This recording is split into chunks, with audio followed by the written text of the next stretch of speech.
Ahojte, dnes by som sa chcela pobaviť o takej zaujímavej téme a to sú ľadové sprchy, respektíve ľad na pokožku.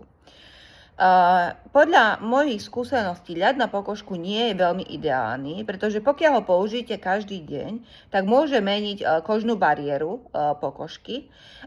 Áno, keď ho používate prvý týždeň, tak vidíte, že pokožka je krajšia, je prekrvená, je hladšia, lenže postupne táto kožná bariéra sa môže poškodzovať.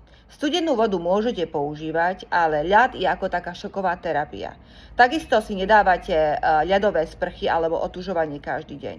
Preto pokožka nepotrebuje mať naozaj každý deň ľad. Pokiaľ chcete zlepšiť mikrocirkuláciu pleti, stačí, ak budete používať červené svetlo. Tým sa zlepšuje mikrocirkulácia pleti, môžete si zakúpiť buď žehličku na pleť, alebo si môžete zakúpiť masku na pleť.